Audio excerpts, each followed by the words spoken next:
Bonjour tout le monde. Vous allez bien? Oui. On prend pour acquis que tout le monde est arrivé dans la salle pour ouvrir la journée avec la première conférence. Oui. Comme vous le savez, moi, mon nom, c'est Claude Guimond. Je suis directeur général de la COFAN. Premièrement, je voudrais remercier Antoine et Lerac de m'avoir demandé de venir avec vous aujourd'hui pour animer cette conférence-là. C'est avec un grand plaisir. Passer une journée au complet avec vous, ça va être, j'en suis convaincu, très agréable. Comme vous l'avez remarqué dans le mot de présentation me concernant, je suis assez nouveau dans le domaine des personnes avec des limitations fonctionnelles. Ça fait 1 an et quelques mois. Ceci dit, je pense qu'il faut que je profite de l'occasion pour me présenter un peu et vous rassurer concernant mon chemin de vie qui m'a amené au poste de directeur général de la COFAN. Je suis, comme vous l'avez vu, je suis un Rimouskois. J'ai été agriculteur, producteur laitier pendant 40 ans. Sauvez-vous pas, c'est pas si grave que ça. Ça a été une très belle vie. Par contre, ce passage-là en agriculture, la ferme familiale et tout, à Rimouski, une belle région, le Bas-Saint-Laurent, c'est magnifique, ça m'a amené à me former, oui, au niveau de traire les vaches, puis semer de l'orge, mais aussi ça m'a formé au niveau de défense de droit. Parce que ça m'a donné l'occasion de m'impliquer pendant 23 ans de temps dans le syndicalisme agricole à l'UPA, tant au Bas-Saint-Laurent, tant au Québec, et donc puis un peu à l'international. Donc, la défense de droit, je l'ai appris à la dure et ça fait partie de mon ADN. Je pense que c'est un peu pour ça que le conseil d'administration de la COFAN m'ont choisi l'an dernier.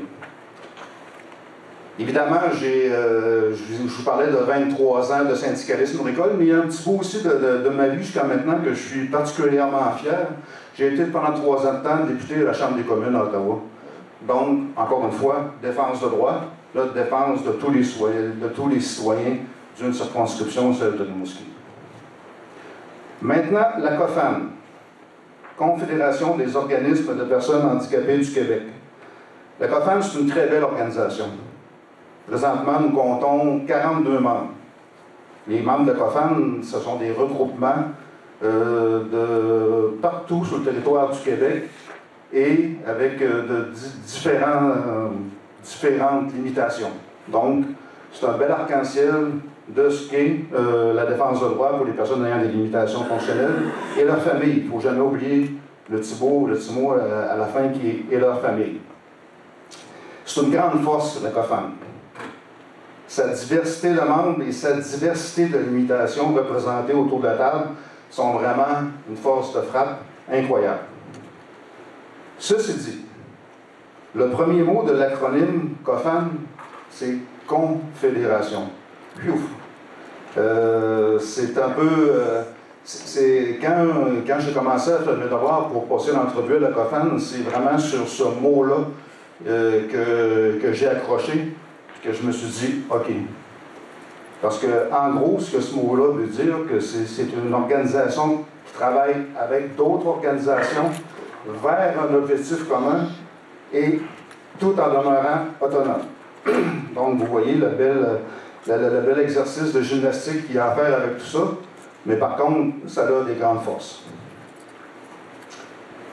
Cette diversité, cette complexité est certainement un gage de puissance incroyable. Par contre, il faut que cette force-là, la COFAN, soit bien organisée et qu'on soit capable de travailler ensemble.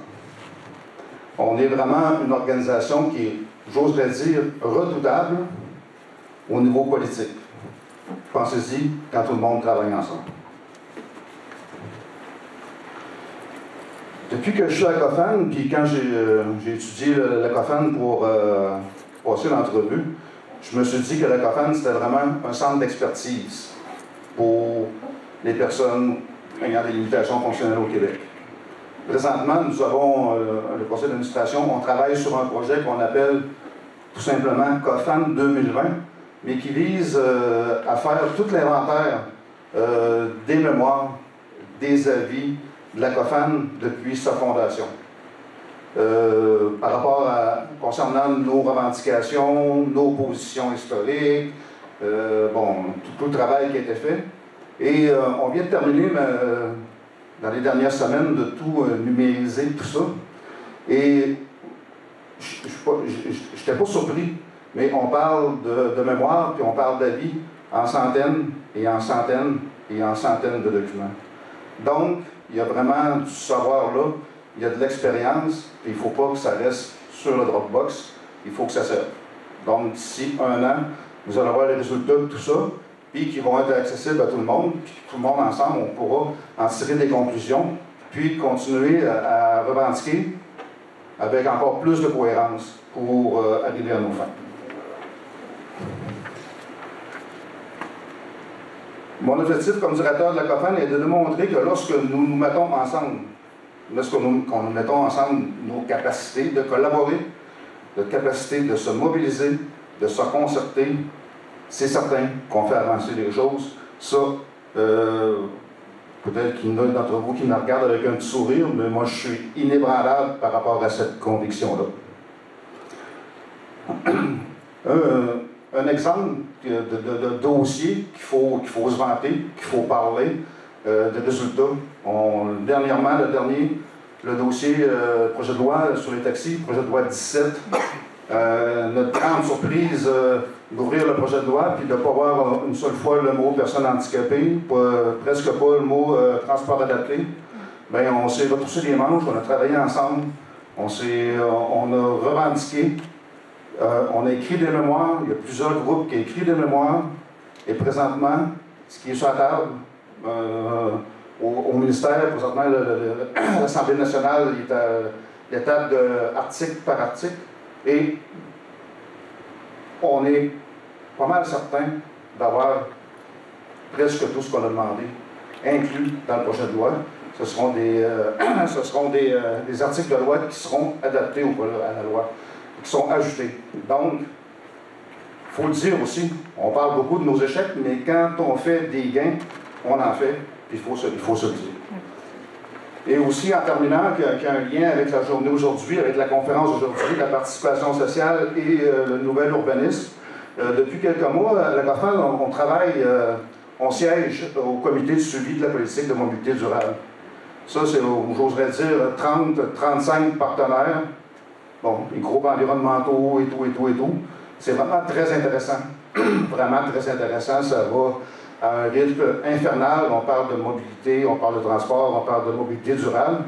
Et le travail constant qu'on a à faire à cette table-là, c'est de dire, OK, oui, mobilité durable, mais inclusive pour tous.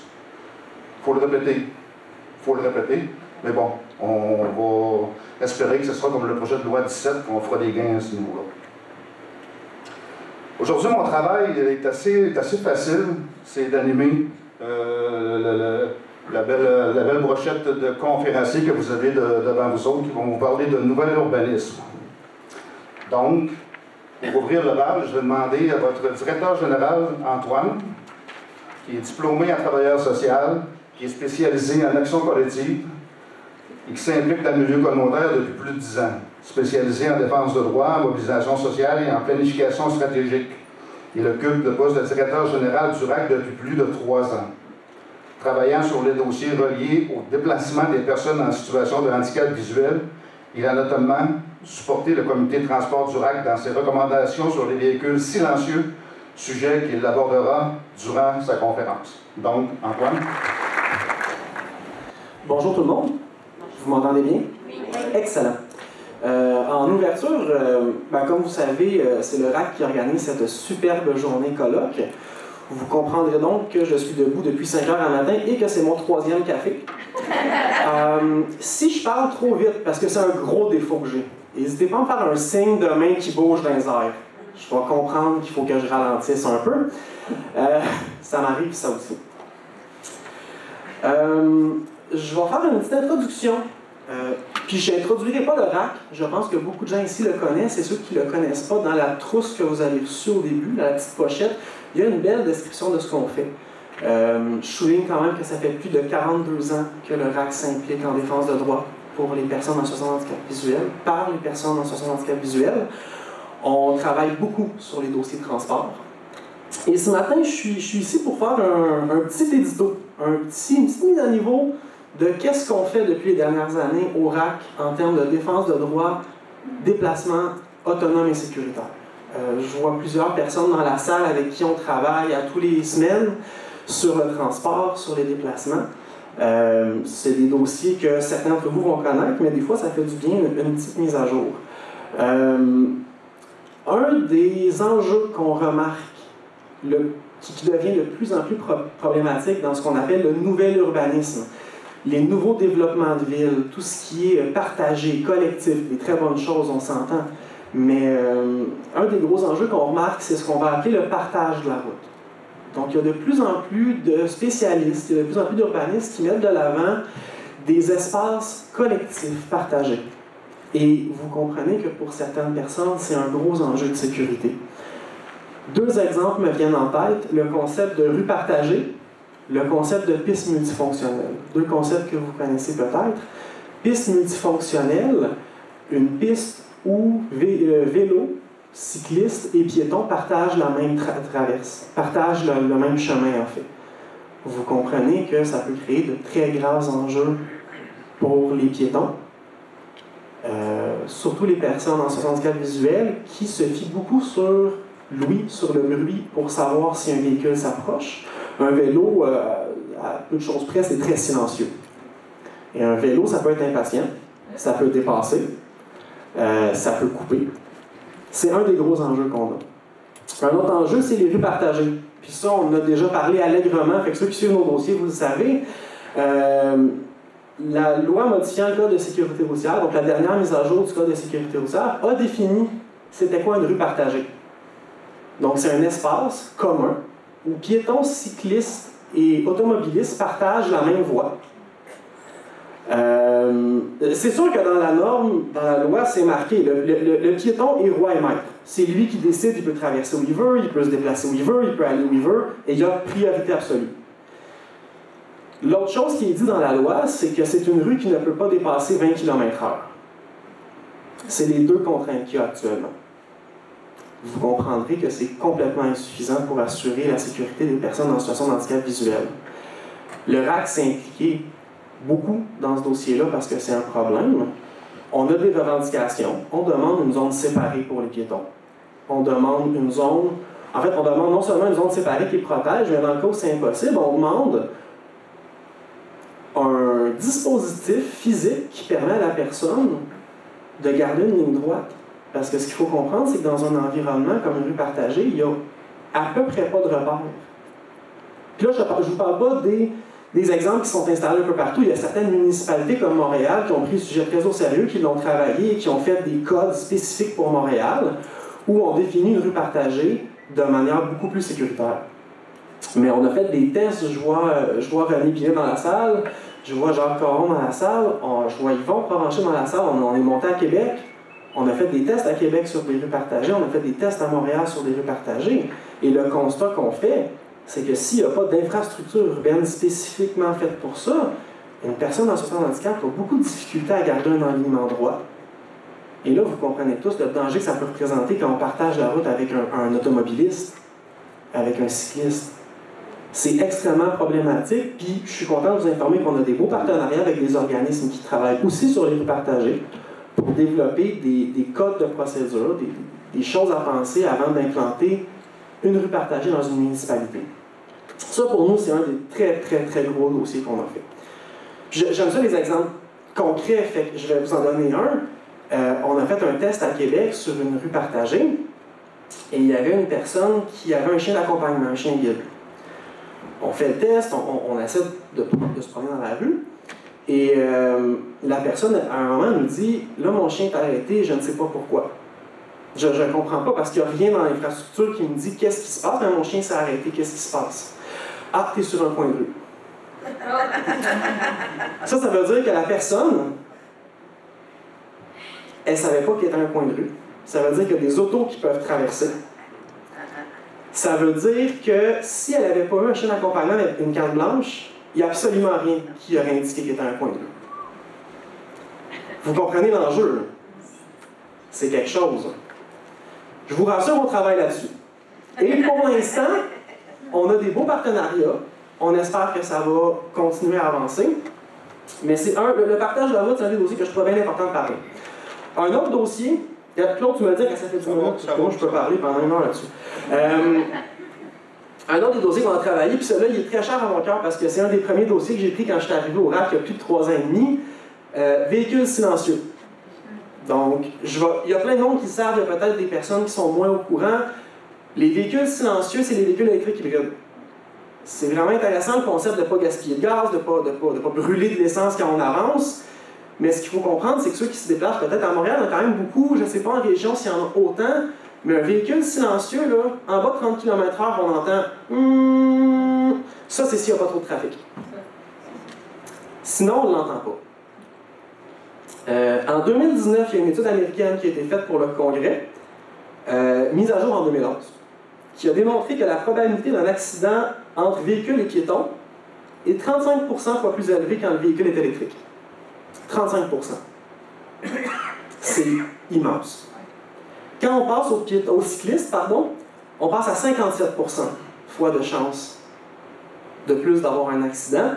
Et dans la majorité des cas, c'est l'absence de bruit qui en résulte. Imaginez-vous à quel point c'est dangereux. Le RAC travaille depuis bien avant mon arrivée sur ce dossier-là et on interpelle le gouvernement québécois, on interpelle le gouvernement canadien en disant les véhicules électriques, ils sont dangereux. Puis je veux qu'on mette quelque chose au clair. Le RAC, comme beaucoup de monde, on n'est pas contre l'environnement. On n'est pas contre les véhicules électriques. C'est des avancées technologiques extrêmement importantes. On parle de changement climatique, on veut sauver la planète. C'est un des chemins à prendre. Le problème qu'on remarque, c'est qu'il y en a des solutions.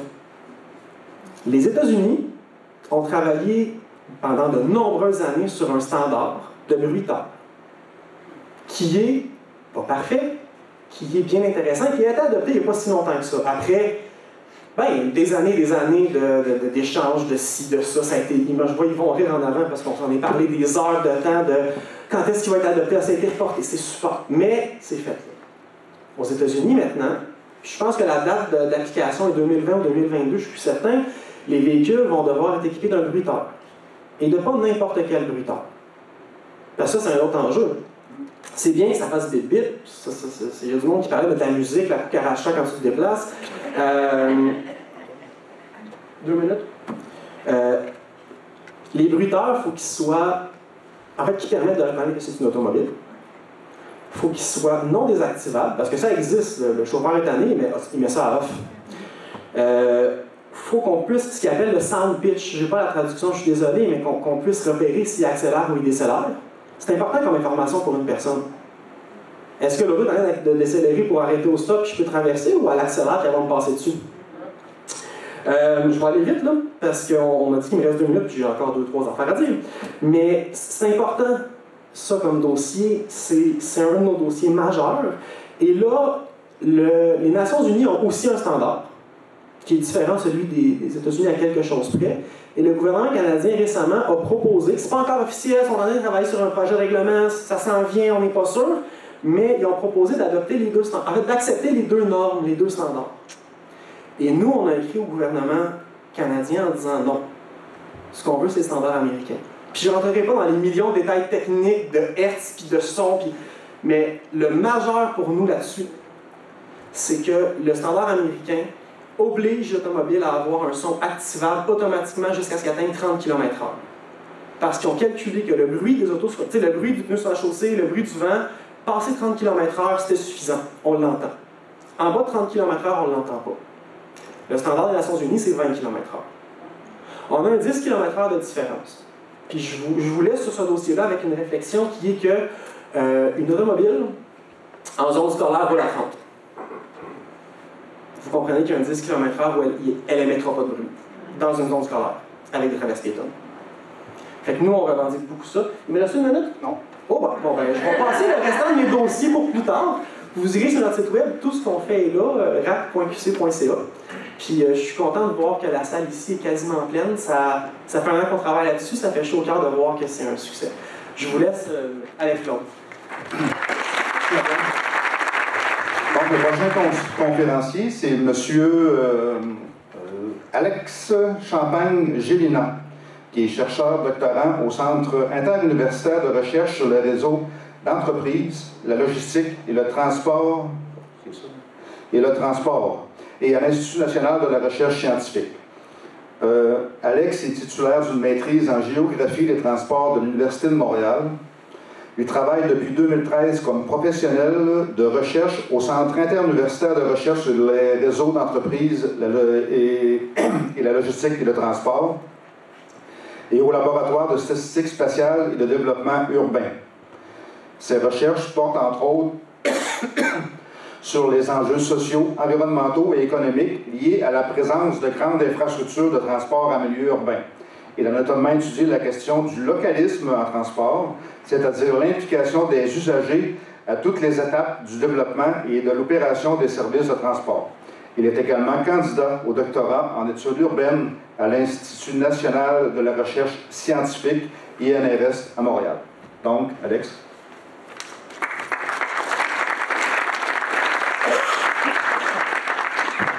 Merci beaucoup.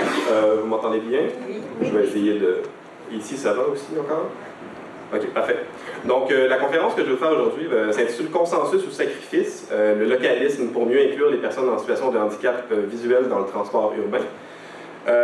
Avant d'aborder spécifiquement la question des personnes en situation de handicap visuel, je vais parler un peu plus généralement, en planification des transports, de comment on jumelle les intérêts divers et comment on réalise des compromis pour la planification.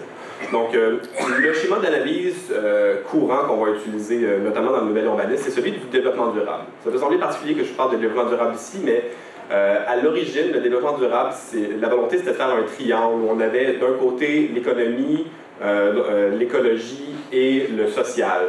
Donc, avec ce triangle-là, en jumelant les intérêts de tout le monde, au centre, on atteint ce qu'on appelle le développement durable.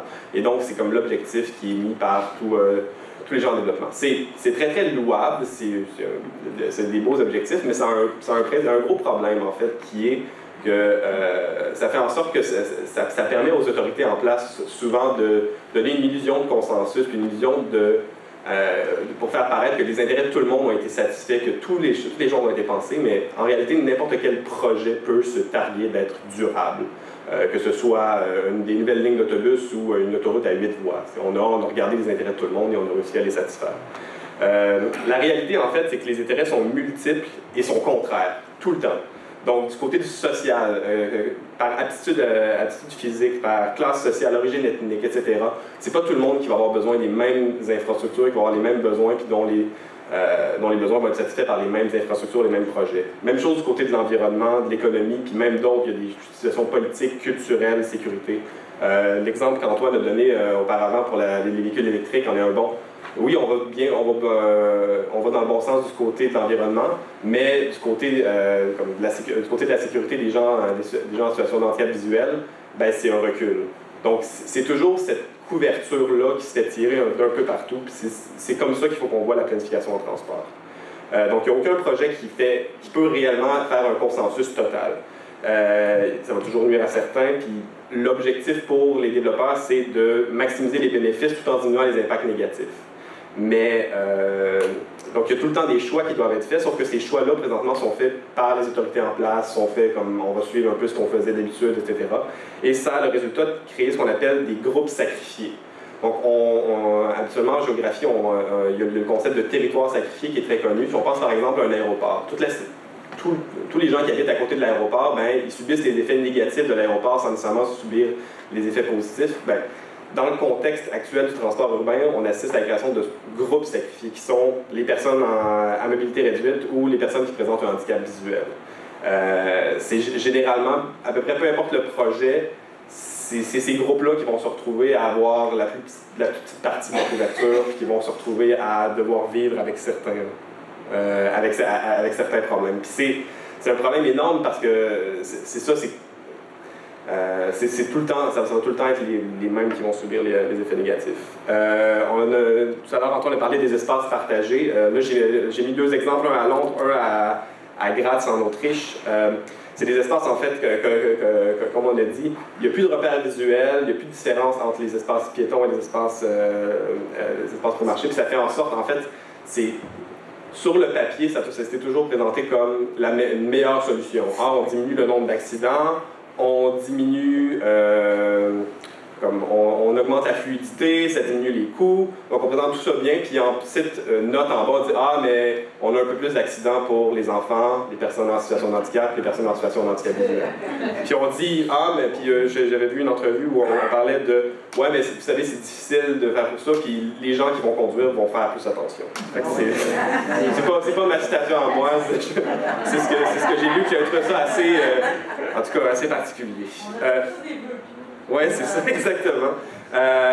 Mais c'est pas les seuls obstacles auxquels les gens en situation de handicap visuel font face. Puis je vous dis, je n'apprendrai rien, là, parce que il y a beaucoup de petits problèmes qui s'accumulent. Il y a beaucoup d'autres petits compromis qui vont être faits, que même quand on va installer des aides pour les gens en situation de handicap visuel, comme les signaux sonores aux intersections piétonnes, le bruit, ça fait trop de bruit, donc on va désactiver le bruit automatiquement, il va falloir que les gens les activent. On va avoir des trottoirs qui vont être bloqués par du mobilier urbain, par exemple, on pense à des terrasses ou des choses comme ça, la signalisation qui va être manquante à certains endroits, donc il y a beaucoup de gros et de... Je parle de petits, ça peut changer des choses, mais de plus petits problèmes qui vont causer des problèmes. Donc, pour les personnes en situation de handicap visuel.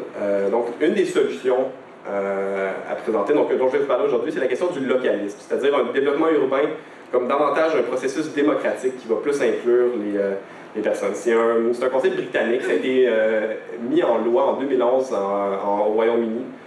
Ça prône d'offrir davantage de pouvoir aux individus, aux groupes d'intérêt, aux communautés et aux institutions publiques dans la planification de projets urbains. C'est pas toujours parfait, mais au moins il y a une volonté de donner un peu plus de pouvoir et un peu plus de contrôle. La participation citoyenne, en fait, on parle souvent de est-ce qu'il y a eu une consultation publique ou il n'y en a pas eu, mais en réalité c'est un continuum.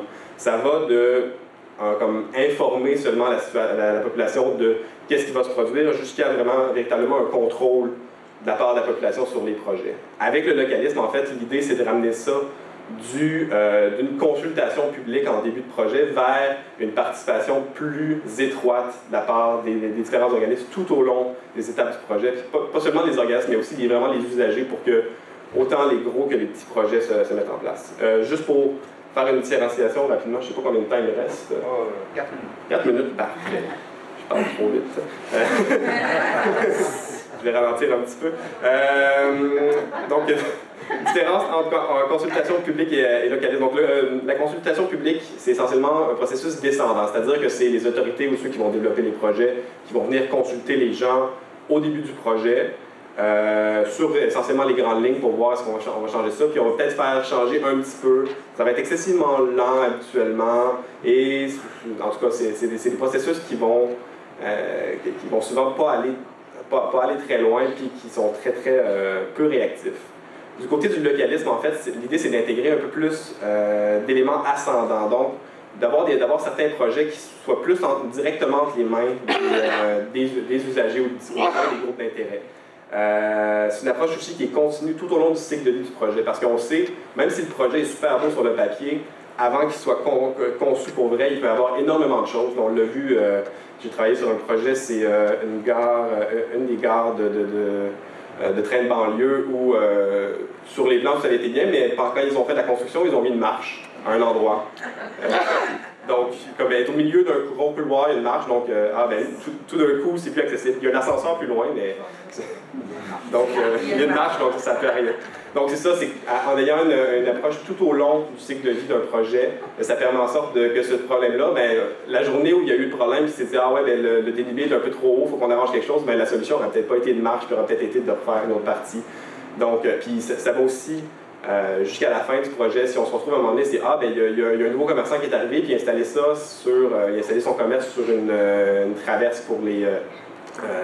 pas une traverse, pardon, sur un des couloirs tactiles pour les gens qui ont handicap visuel, ben c'est ça, on peut dire, ah, ben, peut-être pas le mettre là, laisser à la côté. Donc, régler les problèmes avant que ça devienne vraiment un problème majeur.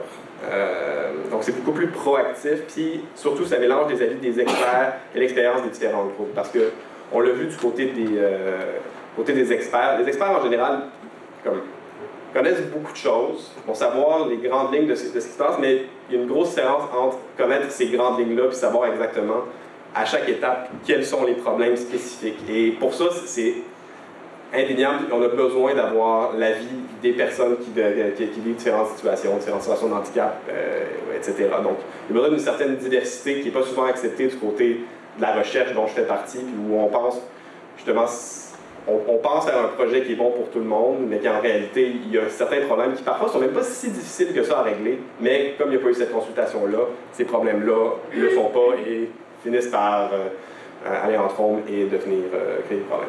L'autre chose aussi, en plus de ça, c'est que la planification doit être vue comme un processus qui est politique. On doit prendre en compte le fait que la planification de projet urbain, c'est un processus qui crée des gagnants et des perdants. Il faut arrêter de juste voir ça sous l'angle du développement durable, de dire « Ah, notre projet est durable, on est parfait, j'attends vos fleurs ». Ce qu'il faut voir, c'est qu'il va toujours y avoir des gagnants et des perdants, puis il faut s'assurer que ceux qui sont absolument les perdants mais puissent au moins être capables de donner leur opinion, que ce qu'ils vont dire ne soit pas tout le temps juste vu comme « Ah, encore eux qui nous dérangent avec leurs problèmes », que non, il y a vraiment manière de créer des situations pour que ça puisse être accessible à une plus grande solution, ou au moins d'avoir des solutions d'appoint. Il est aussi nécessaire de mettre en place des méthodes de travail, des processus décisionnels qui vont faire une plus grande place aux opinions divergentes, puis essentiellement essayer d'arrêter de cacher ça derrière une vision de consensus. Je vous remercie beaucoup.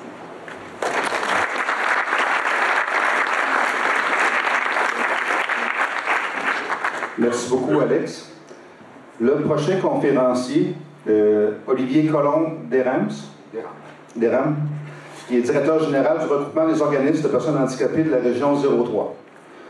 Juste d'entrée de jeu, vous dire que, quand je vous l'ai dit, ça faisait 1 an et des bananes que je suis directeur général, mais je peux vous dire que de la COFAN, je peux vous dire que quand tu arrives, que tu viens de l'extérieur, que tu arrives dans le milieu, Olivier est un incontournable.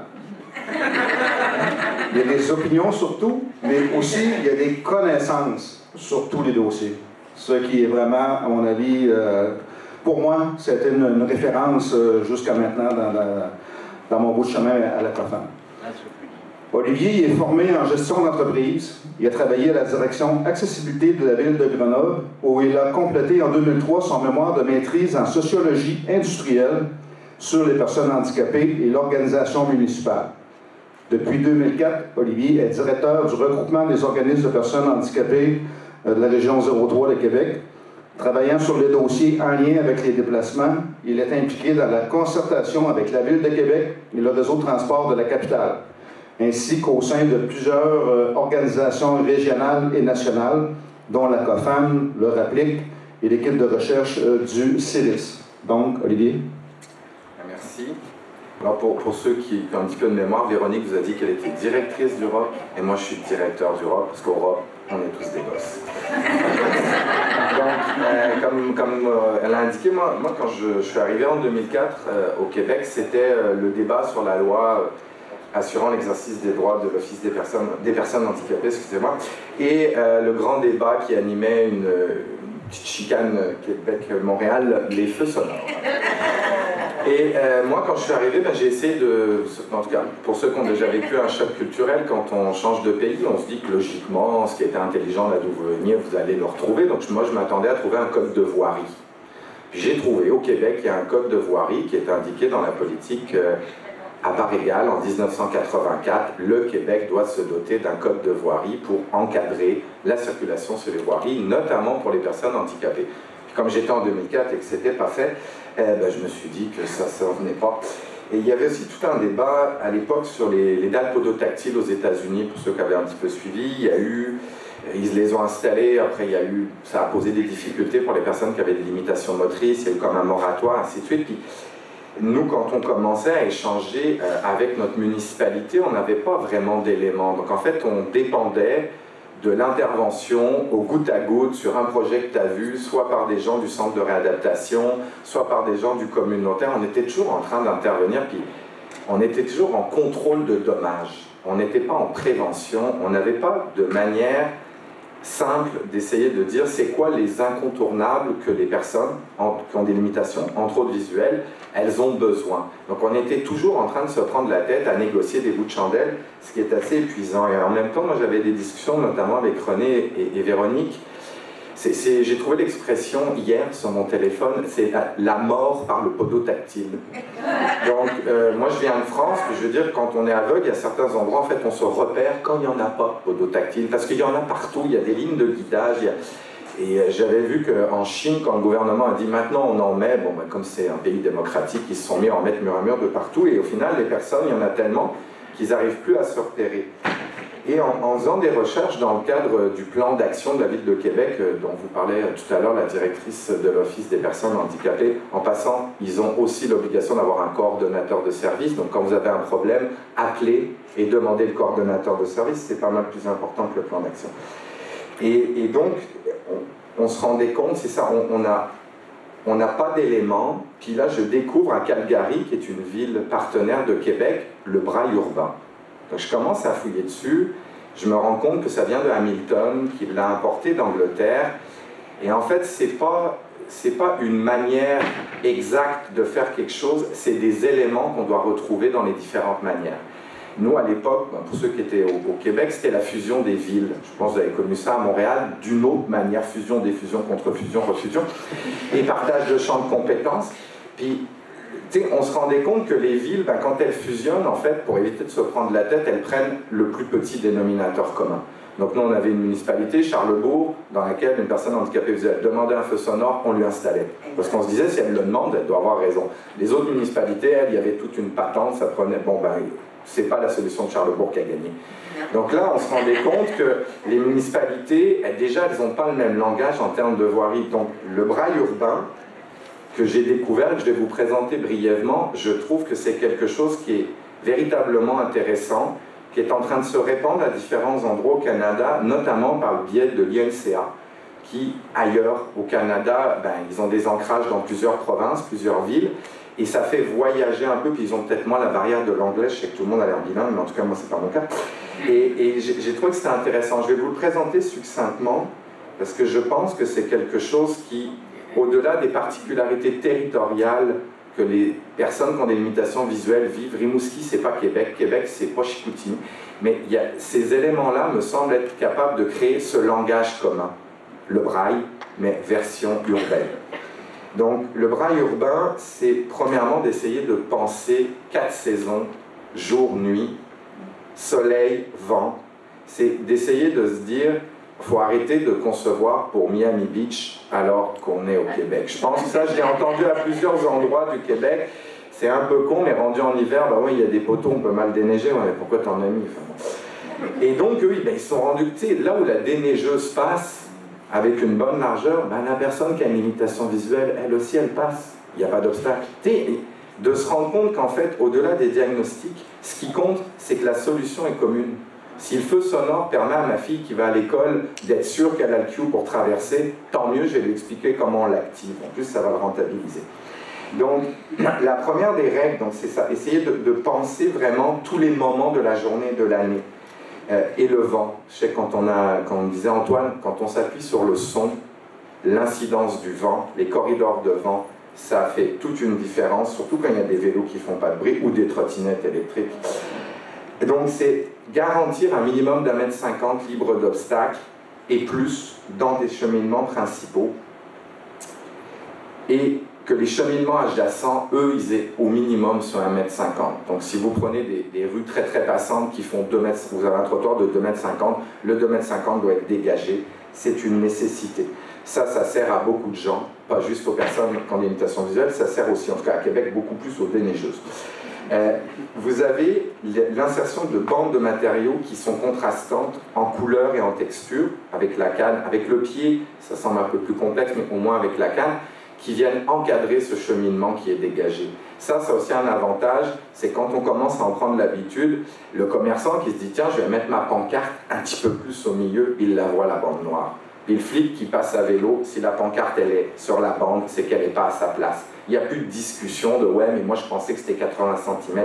Je trouve que c'est intéressant. Et on parle de bandes d'environ 9 pouces de large, donc a priori on n'est pas sur des tout petits inserts dans la subtilité. Et quand on arrive à une intersection, en amont de l'intersection, la bande devient perpendiculaire au déplacement pour vous annoncer que vous vous approchez de ce qui commence à s'installer un peu au Québec, de la dalle podotactile. Mais ça vous donne comme 2 avertissements. Ce qui fait que pour les gens qui avancent plus vite, tu ne découvres pas ta dalle podotactile en arrivant, tu peux la découvrir un petit peu en amont, tu vas chercher ton cue. Donc tu sais que ça s'en vient. Je trouve que ça c'est également intéressant. Attendu que ça avait été développé en 96, à l'époque on ne parlait pas encore de podotactile sur le coin, mais ça permettait aux personnes de mieux repérer le coin. Ils mettent des plaques en fonte au coin des rues avec le nom. Vous allez me dire, mais si tu es complètement aveugle, bon ben là oui, mais j'ai trouvé une autre ville qui elle a poussé le braille urbain, eux qui vont mettre justement des étiquettes braille sur des bornes pour avoir le nom des rues, mais pour des personnes demi-voyantes, c'est quand même plus simple de chercher en haut des poteaux le nom. Et on parle quand même de plaques qui font 60 par 60, puis avec des lettres de 20 cm de haut, ce qui est quand même pas mal, dans une police d'écriture relativement accessible. Ça, vous connaissez les normes. Il parle du Bookman Old Style, j'aurais peut-être préféré du Arial ou du Verdana, mais bon, ça a l'air que c'est quand même, ça a été réfléchi pour ça. Et ensuite, la détection des arrêts d'autobus. Ça, c'est un dossier qu'à Québec, on essaye de travailler, c'est comment on fait pour amener la personne vers le point d'embarquement. Parce que c'est pas juste l'arrêt, c'est où est-ce que je suis censé être. Eh bien, eux, là, vous avez des doubles bandes qui coupent le cheminement et que la personne handicapée visuelle va savoir que si elle suit la double bande, elle s'en va vers le point d'embarquement de l'autobus. Ça aussi, je trouve un élément extrêmement intéressant. Ensuite, ils ont créé, et je l'ai trouvé sur Internet en vente, une petite dalle avec des picots en pointe qu'ils appellent en diamant, et elle, vous pouvez l'utiliser même sur des places pour dire vous êtes rendu à un carrefour, pas une intersection avec une voiture, mais plusieurs choix s'offrent à vous. Ça également, c'est très intéressant parce que ça permet à la personne de se rendre compte qu'elle arrive à une intersection avec des cheminements adjacents, donc elle peut aller les chercher. Elle n'a pas besoin de repères à ce niveau-là. Quand vous avez une zone d'intérêt proche, là, il y a un traitement au sol gris clair de l'autre côté de la bande. Avec Véronique, la dernière fois qu'on a été à Ottawa, on a vu des hôtels qui, eux, font des avancées en briques sur le trottoir, ce qui peut être une autre solution. Mais ça, il faut le standardiser. Il ne faut pas qu'une fois, ça soit des briques, une fois, ça soit du clair, une fois, ça soit autre chose. Donc, ils l'ont standardisé. Toutes les zones vertes, la pelouse, les fleurs et tout ça, on met une petite bordure autour pour être certain que la personne n'aille pas s'enfarger dedans. Moi, je me suis déjà reviré une cheville dans ce genre de truc, c'est moyennement agréable. Podotactile, maintenant ils installent du podotactile à limite de trottoir. Et si jamais il y a un obstacle qu'ils ne peuvent déplacer, eh bien, l'obstacle lui-même est entouré d'un système signalétique pour pas aller enfiler sa canne dans la grille d'arbre. Une autre grande spécialité en matière d'urbanisme. Moi, je suis allé regarder la ville de Hamilton. J'ai vu que récemment, les personnes handicapées visuelles s'étaient mobilisées de manière un peu radicale parce que le braille urbain a comme connu un petit coup d'arrêt, j'ai l'impression, de ce que je comprends dans l'installation d'un système rapide bus. Parce que le nouvel urbanisme, là, il faut arrêter les contraintes. Et Hamilton dit, faire du braille urbain, ça coûte le double de faire un trottoir régulier. J'ai trouvé une autre ville, Kelowna, qui eux disent non, quand c'est bien travaillé, au final, le surcoût n'est pas là. On ne vous demande pas de casser pour refaire. Vous refaites-le de cette manière. Moi, si je vous présente ça, c'est parce que quand je travaille avec des gens, nous, à la Ville de Québec, on travaille sur des plans. On n'est pas architecte, mais comme vous le savez, il n'y a pas besoin d'être architecte pour se prononcer sur un plan, il y a juste besoin de lettres pour le signer. Puis quand on arrive avec des solutions, en face de nous, on a une ouverture. Et ce qu'on se rend compte, c'est qu'en matière de lisibilité des espaces urbains, une solution comme le braille urbain, elle donne des outils. Elle n'empêche pas de faire une place des arts, elle n'empêche pas de faire... Mais là, vous auriez peut-être une place des arts où ce serait un petit peu plus facile de circuler. Et on aurait une forme d'uniformité qui fait que quand on change de ville au Québec, on change d'urbanisme, on change de système de feu, on change plein de choses. Mais là, au moins, on aurait un code commun qui ne limiterait pas l'innovation. Mettre trop de règles, comme les Français avec leur code de voirie, on empêche l'innovation, puis après ça dérape dans tous les sens. Mais là, c'est de dire, ça, c'est des grandes lignes, c'est des balises, comme vous, le braille. Le braille, ça ne veut pas dire ce qui est écrit dans le livre, c'est une manière de l'écrire. C'est un langage commun. Au Canada, ça semble se profiler. Au Québec, non. Puis récemment, je vous lance, si jamais peut-être certains l'ont vu, le Fonds québécois de recherche scientifique vient de lancer un nouvel appel de fonds qui s'appelle le projet Engagement. Comme individu et comme association, pour la première fois à ma connaissance au Québec, vous pouvez déposer votre projet de recherche. Puis je pense que pour les personnes qui ont des limitations visuelles, le 50 000 $ qu'ils donnent, qui n'est pas gros pour les chercheurs, ça permettrait peut-être de creuser ce côté-là, de regarder, peut-être à Montréal, à Québec, à Rimouski, il y a déjà des éléments de braille urbain que les villes ont intégrés, une intelligence, un sens commun, d'essayer de les collectiviser, de se faire une boîte à outils, puis de développer ça et aussi d'avoir des fournisseurs pour être capable de nous vendre le matériel. Souvent, c'est une des limites. Les bonnes idées qui viennent d'ailleurs, on n'a pas le stock, on ne peut pas l'importer. Là, on pourrait peut-être développer quelque chose. En tout cas, si vous le faites, moi, vous m'aideriez à être plus pertinent dans mon travail. Merci.